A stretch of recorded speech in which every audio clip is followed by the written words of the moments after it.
नमस्कार, आपका बहुत बहुत स्वागत है एक नई वीडियो में। और आज की इस वीडियो में हम सॉल्व करेंगे स्वर्ण जयंती मिडिल मेरिट स्कॉलरशिप परीक्षा जो कि कक्षा 5वीं के विद्यार्थियों के लिए आयोजित की गई थी। उस परीक्षा के प्रश्न पत्र को हम हल करेंगे। इस भाग में हम उस प्रश्न पत्र के हिंदी और इंग्लिश पोर्शन को कवर करेंगे और आने वाली वीडियो में हम जो गणित है और जो ईवीएस है और जो मानसिक योग्यता का जो पोर्शन है उसको कवर अप करेंगे। तो चलिए शुरू करते हैं। तो मेरे पास सेट बी का क्वेश्चन पेपर है और इसमें जो हिंदी के जो प्रश्न आए हुए थे वो कुछ इस तरह से थे कि निम्न में से वाक्य का शुद्ध रूप कौन सा है। आपने क्या करना था, इसमें जो वाक्य का शुद्ध रूप था आपने उसको छांटना था। तो इसमें जो शुद्ध रूप में जो वाक्य लिखा गया है वो है आपका ऑप्शन नंबर 4, हम आज ही चंबा जाएंगे। ठीक है। उसके बाद हमारा अगला क्वेश्चन है, निम्न में स्त्रीलिंग शब्द है। तो हम जानते हैं कि जब हम लिंग पढ़ते हैं तो उसमें पुल्लिंग होता है, स्त्रीलिंग होता है। जो पुरुष जाति को दिखाता है वो पुल्लिंग है, जो स्त्री जाति को दर्शाता है वो स्त्रीलिंग है।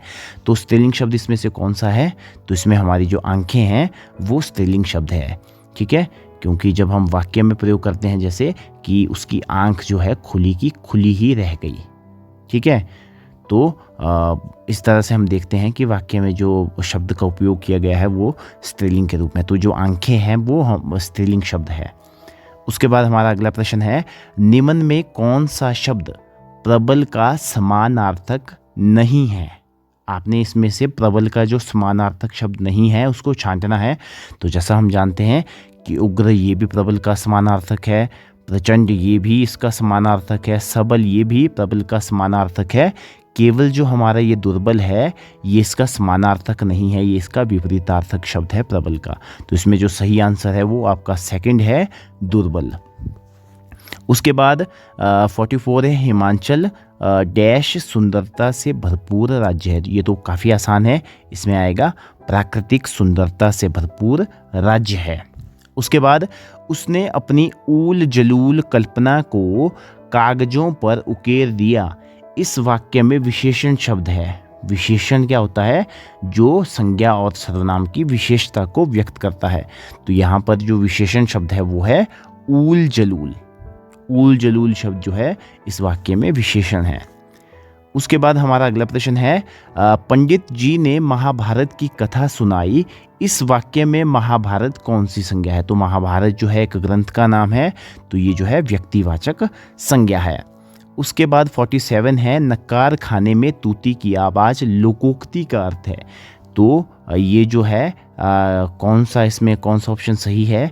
ये हमारे पास है कि छोटे लोगों की बात बड़े लोगों के बीच में न सुनाई देना।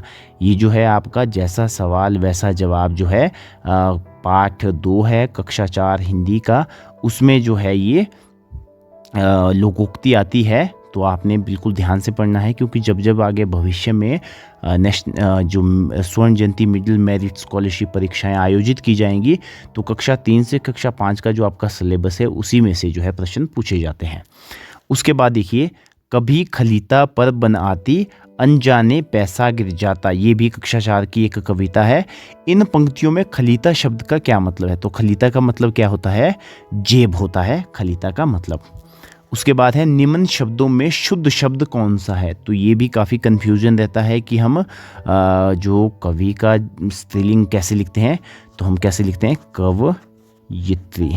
इस तरह से हम इसका स्त्रीलिंग बदलते हैं, यानी ऑप्शन 4 जो है वो सही है। और हमारे पास अगला प्रश्न है, ह का उच्चारण स्थान है। यानी जब हम वर्ण ह बोलते हैं तो इसका उच्चारण शरीर के किस भाग से होता है? तो इसका उच्चारण जो है शरीर के किस भाग से होता है? कंठ से होता है।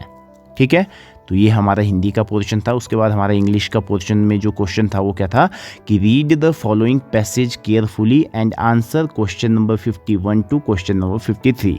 तो trees are the largest living things on earth and they live longer than any animal. The tallest trees are mountain ashes which have grown to well over 330 feet. The oldest trees are the California pines, some of which are more than 4,500 years old. The age of a tree can be told by counting the rings in the trunk. In most kind of temperate trees, new wood is formed each year in a layer outside the wood of previous year. The layers of wood as seen on the cut end of the fell tree are circular and are called annual rings. Each ring in the trunk of wood represents 1 year of the tree's life. In a year of rainfall, the ring formed is wider than one formed in a drier year. A record of rainfall can thus be read in tree rings. तो the largest living things on the earth are, सबसे कौन सी ऐसी living things है जो अर्थ पे काफ़ी समय से है, तो वो है trees according to this passage. ठीक है, उसके बाद है a record of rainfall can be read in tree rings because each year a ring is formed in the trunk of tree और in a good rainfall the ring formed is wider. ये वाला जो option आपका number 3 है ये इसमें सही रहेगा।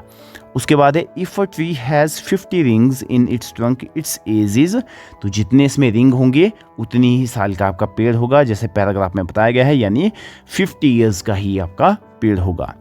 उसके बाद 54 है find the correctly spelled word, यानी जो आपकी सही स्पेलिंग है आपने उसको छांटना है। तो यहाँ सर्वेंट की स्पेलिंग आपने देखनी है, तो जो सर्वेंट की स्पेलिंग है वो सेकंड वाली सही है, SERVANT। उसके बाद क्वेश्चन नंबर है हमारा choose the word that complete the sentence. आपने उस वर्ड को चुनना है जो सेंटेंस को कंप्लीट करे। तो हमारे पास है ब्लैंक स्पेस है ही स्पीक इंग्लिश, तो इसमें क्या आएगा, इसमें हमारे पास ये डज ही स्पीक इंग्लिश, ये वाला जो है आएगा डज ही स्पीक इंग्लिश। उसके बाद द गेस्ट्स हैव कम, आपका तीसरा ऑप्शन जो है बिल्कुल सही है।